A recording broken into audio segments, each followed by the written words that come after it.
the thing about this understanding of Islam. First of all, there's this question: did everything the Prophet do, is it a sunnah? This is a misunderstanding that's been very, I don't know how to say, very nicely, very almost like in a nice way, like if I can use the word, like romantically kind of put out there, in a very nice way to express love for the Prophet. In that way, it sounds nice, but it's not actually true. It just sounds nice. Like, sometimes some people say certain things and they just sound nice. Like somebody says, oh, I absolutely love, I don't know, like I love honesty. I'm all about honesty. Or they just say things that just sound nice to people. So this is one of those things that, look, we as Muslims love the Prophet, so everything he did we will follow. It's nice to hear, but the Prophet never ever told you to do that.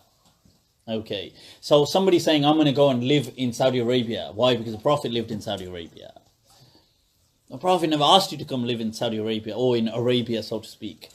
I'm going to only ride camels. Why? Because the Prophet rode a camel. This is just getting silly. So I'm going to sit on the floor and eat. Why? Because the Prophet sat on the floor and ate. Although in some things he didn't. He sat up on things as well. They did have their version of chairs and stuff like this, and beds, and they did have that in their age as well. So, but the point is, people take anything that the Prophet, a description, and they say, this is now a sunnah of the Prophet. That's not true.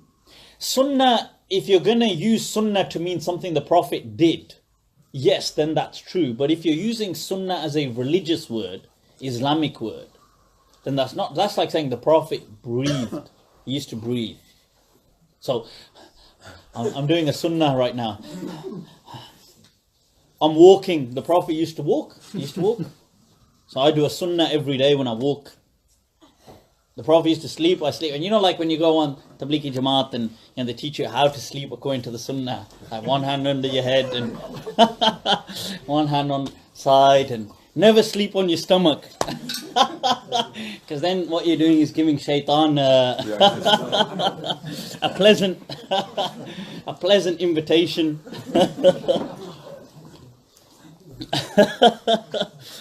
These things are all nonsense. They're not based on Islam. They're just like myths and these kind of... There's no such way in how the Prophet slept, or how he did this, or how he did that. And these things were not Islam.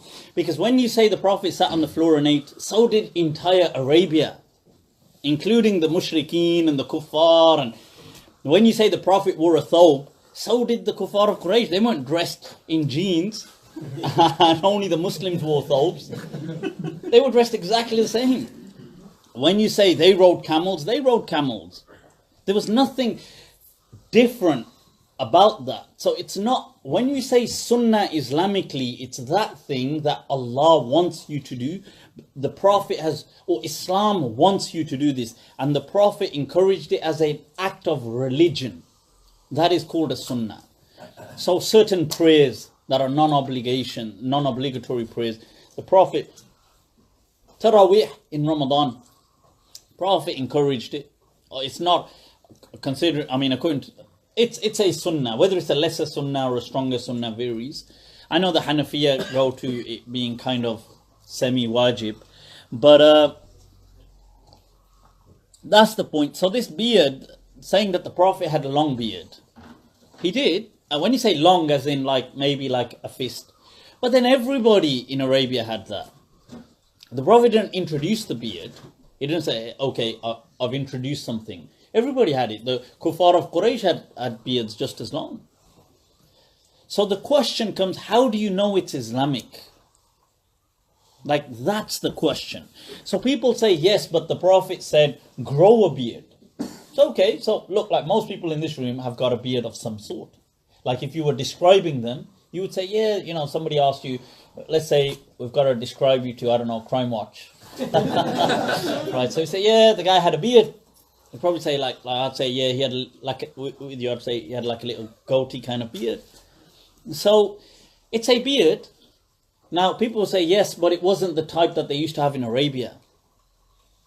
And, yeah, I mean, what's that got to do with anything? The other thing is that people say, no, but the Prophet said, have a beard. So you said, well, okay, where? Well, show me these ahadith. So they show you the hadith that the Prophet said, look, let the beard grow. First of all, there's some debate because these come with the wordings, be different to the Jews and the Christians. Yeah. So the hadith comes, and in some narrations, Khaliful Mushrikeen, but Khaliful Yahuda wa Nasara, go against the Jews and the Christians. Arguably, today, the Jews have beards. Very long beards. So if you're going to practice that hadith, you'd probably shave your beard.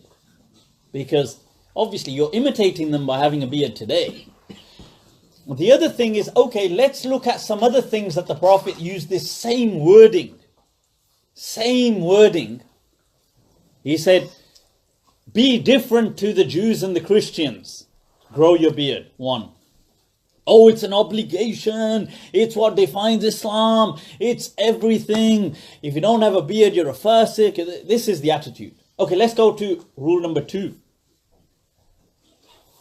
Be different to the Jews and the Christians. And do what? Dye your hair, color your hair. What? That's not Islamic to color your... What? Is it an Islamic? Is it defines your Islam? It's the same wording. Yeah, but this is just... Oh, this is just voluntary. Oh, it's not even Islamic. It's just up to you. It's up to you if you want to color your hair. But the Prophet said, be different to the Jews and the Christians. No, but he was just saying this.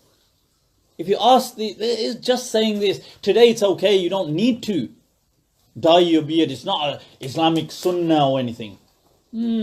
Let's look at the third example. Be different to the Jews and the Christians. Pray with your shoes on.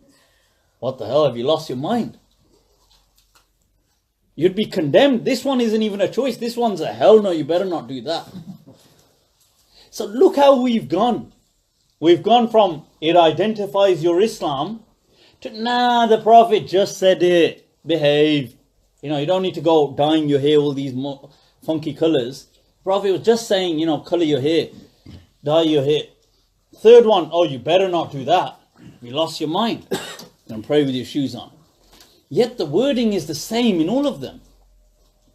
But we have selective application. Like we reject where the Prophet said it here, and we accept it where he said it here. So that's not consistency. So and my point is this, tell me the Prophet, if the beard was that important, throughout the entire lifetime of the Prophet, wouldn't he have even once made it clear what the beard should look like? At least one hadith. There should be at least one where the Prophet said, by the way guys, or by the way people, have your beard like this. Up to here, looking like this. He would have said it at least once. Think about it. All those years, 23 years approximately, give or take, of prophethood, and not even once he said to grow the beard properly, like define it. And people say, yeah, but and the scholars disagreed. Some people said this was the beard. Some people said, look, that was just a command, like the colouring the hair. They said it was just a voluntary command, like grow the beard. Some people said it was because it was the custom. Yeah.